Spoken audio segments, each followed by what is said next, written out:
நண்பருக்கோ தோழிக்கோ அனுப்பிச்ச மெசேஜ் பெரியவர்களுக்கும் சேர்த்தே சொல்லுகின்றேன். அது அவருக்கு மட்டும் நேரா போயிடுதுன்னு நினைக்காதீங்க. டவருக்கு போயிட்டு தான் வரும். அங்க போனா ஹிஸ்டரின்னு இருக்கும், குக்கீஸ்னு இருக்கும், எல்லாம் சேவ் ஆயிடும்.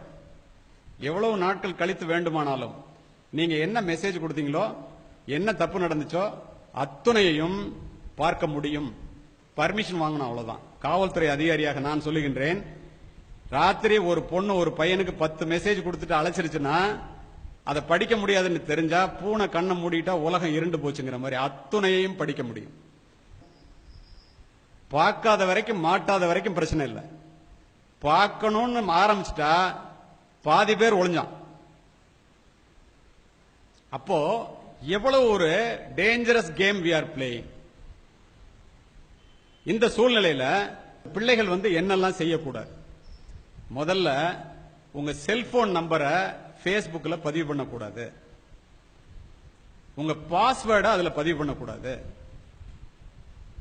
உங்க போட்டோவை அதுல போடக்கூடாது. உங்களுடைய அட்ரஸ் அதுல பதிவு பண்ணக்கூடாது. எங்க படிக்கிறீங்கன்னு சொல்லக்கூடாது. உங்க அட்ரஸ் என்னன்னு சொல்லக்கூடாது. பர்த்டே என்னன்னு சொல்லக்கூடாது. இதெல்லாம் சொன்னா அதை எடுத்து நீங்கள் இருக்கின்ற இடத்தை கண்டுபிடித்து உங்களை பிளாக்மெயில் பண்றதுக்குரிய வாய்ப்புகள் அத்துணையும் அதுல இருக்கிறது. ஒரு news paper one way traffic நீங்க படிச்சுட்டு தூக்கி போடலாம். ஒரு டிவியில ஆபாச படம் வந்துச்சுன்னா நீங்க ரிமோட் கண்ட்ரோலை வச்சு வேற சேனல் மாத்திக்கலாம். ஒரு ஆபாச சினிமான்னா அதுக்கு சர்டிபிகேட் உண்டு. ஒரு ஆபாச புத்தகம்னா காவல்துறைக்கு பயந்துகிட்டு விற்பான். ஆனா உங்க பொண்ணு கையில இருக்கிற ஒரு ஸ்மார்ட் போன்ல இந்த உலகத்தில் உள்ள அசிங்கங்கள் அத்துணையும் விழுவும். எந்த கண்ட்ரோலும் கிடையாது. அதை தான் நீங்க வாங்கி கொடுத்துருக்கீங்க. வாங்கி கொடுத்துட்டு பிள்ளைங்க எல்லாம் ஒழுங்கா இருக்கணும்னு சொல்றீங்க. பிள்ளைங்க ஒழுங்கா இருக்கணும்னு சொன்னா பத்தாது. அந்த செல்போனை வாங்கி அதுல என்ன இருக்குன்னு பார்க்கணும். எப்படி பார்க்க முடியும்? நீங்க தெரிஞ்சாதான் பார்க்க முடியும். அதுக்காவது கத்துக்கங்க. பேசிக்கா என்னன்னு தெரிஞ்சுக்கங்க. இவ்வளவு கஷ்டப்பட்டு பிள்ளைகளை வளர்க்கின்றீர்களே, பூச்சூடி விரல் பிடித்து நடைபழக்கி முதுகெலும்புடைய பாடுபட்டு முழு வயிறு காணாமல் உழைத்து இந்த பிள்ளைகளை வளர்க்கின்ற நீங்கள் கெட்டு போகாமல் வேலி போட்டு பார்த்துக் கொள்ள வேண்டாமா? இல்லைன்னா 2000 ரூபாய்க்கு ஒரு செல்போன் இருக்கு, அதை வாங்கி கொடுங்க. பேசுறதுக்கு மட்டும்தான் முடியும். பாருங்க, ஏன் ஸ்மார்ட் போன் ஏன் வாங்கி கொடுக்குறீங்க? பஞ்சையும் நெருப்பையும் பக்கத்தில் வச்சுட்டு பத்திக்காம எவ்வளவு நாள் பார்க்க முடியும் நீங்க?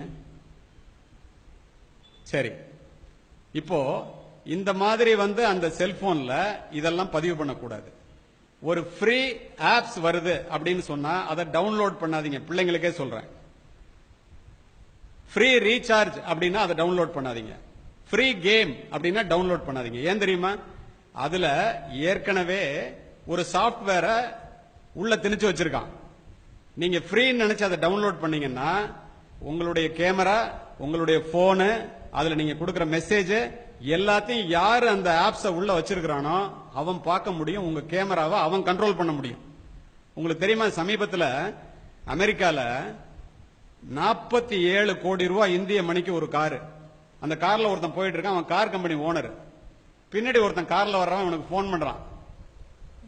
சார், உன் கார் கண்ட்ரோல் என்கிட்ட இருக்குங்கிறான். அவனுக்கு ஒன்னும் புரியல. கம்ப்யூட்டர்ல முன்னாடி போற கார் கம்பெனி ஓனருடைய காரினுடைய கட்டுப்பாட்டை பின்னால் வருபவன் ஹேக் பண்ணதுன்னா அந்த சிப்ஸ்ல இருந்து அவன் அதுல கனெக்டிவிட்டி உண்டாக்கி பிரேக் அழுத்துறான். முன்னாடி போறவன் பிரேக் நிக்கல, ஸ்டேரிங்க திருப்புறான், வண்டி திரும்பல, ஃபுல் கண்ட்ரோல் அவனுக்கு வந்துருச்சு.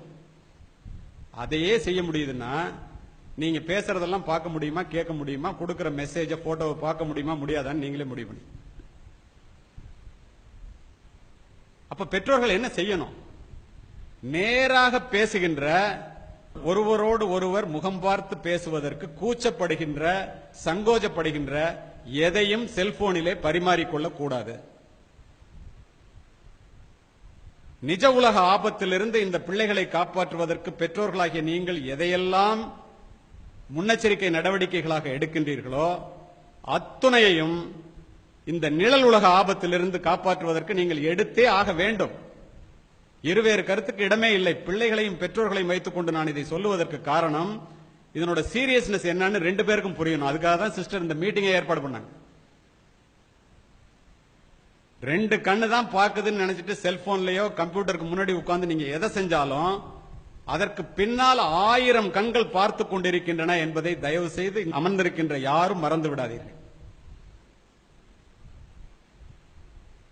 அப்பனா இந்த செல்போனை எவ்வளவு ஜாக்கிரதையா உபயோகப்படுத்தணும்.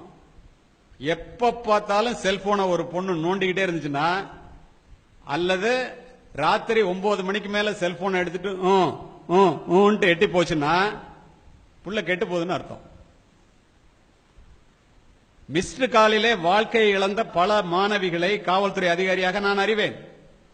அதனாலதான் இவ்வளவு ஓப்பனா பேசுறேன். இதை புரிந்து கொள்ள வேண்டியது பெற்றோர்களே, சொல்லிக் கொடுக்க வேண்டியது ஆசிரியர்களே.